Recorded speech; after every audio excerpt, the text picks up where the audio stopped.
Morning, everybody. Rob Anderson, Clean Power Wash, cleanpowerwash.com. So I've made other videos. We've used Air Diaphragm pumps, we've used booster pumps, we've used 12 volts, we've used gas triplex comet pumps.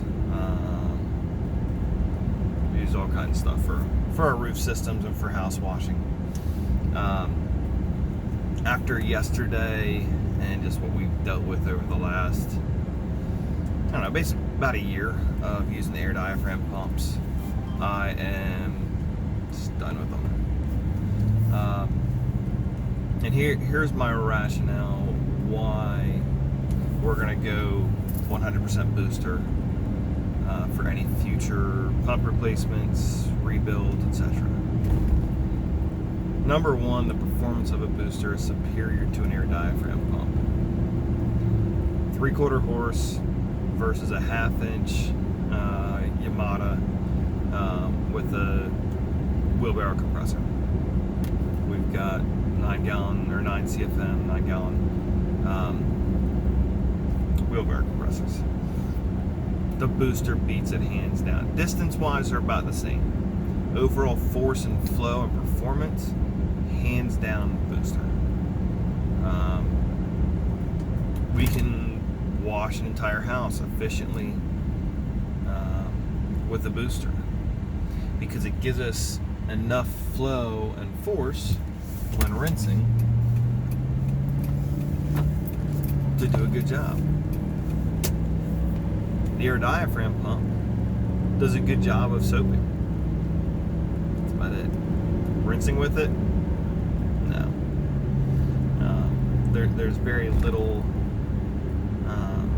flow because you're talking really about 60 to 90 psi versus with the booster, especially when you're on positive pressure, rinsing is going to be somewhere in the neighborhood of 150 250 psi.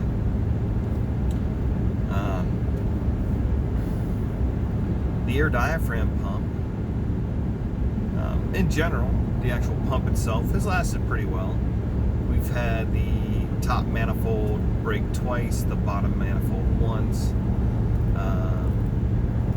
and that's really just ultimately the fact that we've got these on trucks that are driving down the road and they move, and the fittings that are connected to them will ultimately help them crack. But it's also, I'm not going to say it's cheap plastic, but it's plastic, so ultimately it is going to crack there. The internal air diaphragm, the actual diaphragm inside of it, finally broke the other day. And if that was it, wouldn't be a big deal.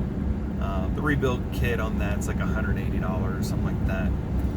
And we've definitely used that booster or that air pump for, and actually, well, maybe about a year. We've gone through,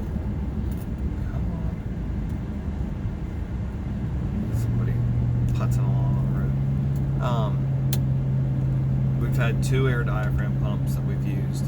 We ended up having to pull the one off of our bleach transfer pump system and put that in there. So it actually may have been 2 different pumps that we've swapped back and forth a couple times in there in that year. And at $600, $800 or whatever they cost each. Whatever. The other big reason why booster over air is that when you have issues with air, other than that small crack, that small crack is going to start leaking bleach everywhere. It's going to decrease, it's going to lose your prime in the your booster or your proportioner system. You're going to run into issues there, and then obviously you're going to have stuff leaking everywhere in your equipment.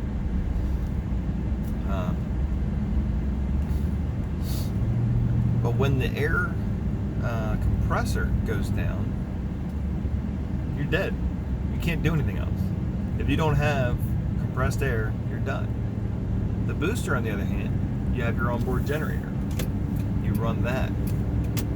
And if you need to, if the air compressor stops working, keep 100, 200 feet of electric cord on it, plug into the customer's house. Now, there's a lot of guys that's what they actually do, is their default is to plug into the house. And the generator's the backup.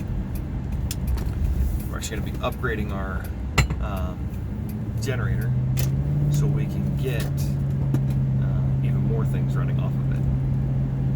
With a booster, when it acts up, when you start getting that grinding, you start losing pressure, it's a gradual thing. You're going to realize, oh, there's little bits of plastic getting into our system. Well, it might be some of the diffusers. Those can be replaced. It's going to cost me about $80 and about an hour and a half, 2 hours worth of time to replace all the diffusers, get everything back up and running, and put it all back together. Using some garden hose fittings helps a lot with that. But the point there is that if we start to have issues with the booster, we can get through the job.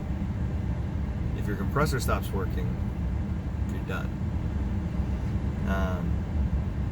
We have gone through 3 Hitachis, and we are on our 4th Centromatic air compressor.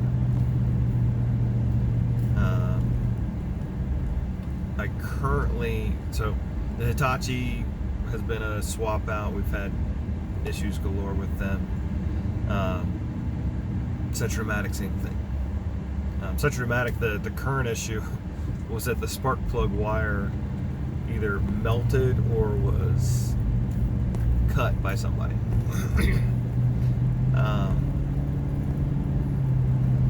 I have no proof that it was cut, but just looking at it, it looks like somebody literally cut the spark plug wire. But when that's down, the only solution is to replace the air compressor. And for you guys, you probably aren't to that spot, or maybe you don't want to be where you have 3 air compressors. We fortunately, because we have the one that needs to be swapped out of Harbor Freight, they don't keep it in stock most times. That one needs the new spark plug thing, and it was going to be $90 for that part. At that point, it's going to cost less money to get a brand new one. The Hitachi, the belt broke for a second time. It was after the first one that was just complete garbage. And then we bought a used Centromatic one from a fleet that was $150 last week. Without that one, we wouldn't be able to. I don't know why this is getting lines across it, but whatever. But fortunately, I was able to go drive the air compressor to my guys, half hour away, take that, swap out one air compressor for the other one, and we're back up and running. But that's kind of an expensive process when you realize that I've got a $1,000 Hitachi, a $600 Harbor Freight one, and another $150 Harbor Freight one. I've basically got $1,750 tied up in 3 air compressors, so that we don't have a lot of downtime with it.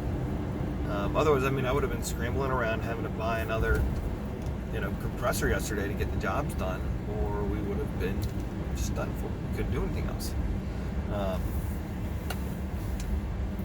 So I'm done with Air Diaphragm pumps. We still have, our drop-in skid that's got the air compressor and diaphragm and all that. It's a better compressor. But the Hitachi isn't bad, and ultimately all the thing has to do is create air pressure. That's it.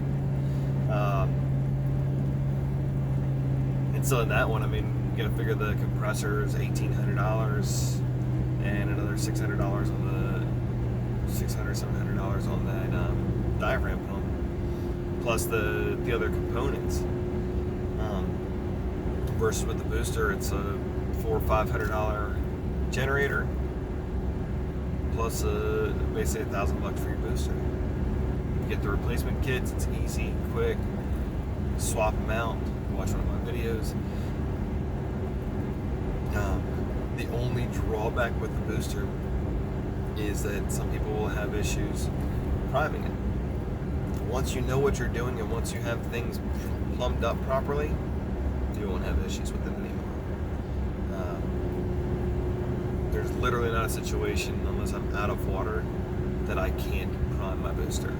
Whether I'm at a house or at a remote location, I can get that thing plumbed up already, which you saw in that previous video where I showed the diagram. So that's where I'm at with it. We will be going with 1-horse boosters going forward. We've actually literally been using a 3/4 horse that developed a pinhole leak over the winter. We put some Flex Seal tape over the pinhole leak and have been using it that way for 4 more months. And I've got that working, and we've got a 1-horse with a Pro Switch. So really, yeah, I mean, if you want to look at the cost of that booster, it's ultimately about $1,500–$1,600. So you got about $2,000, including the generator tied up in it. So anyways, that's pretty much it, folks. Have a great day. See you.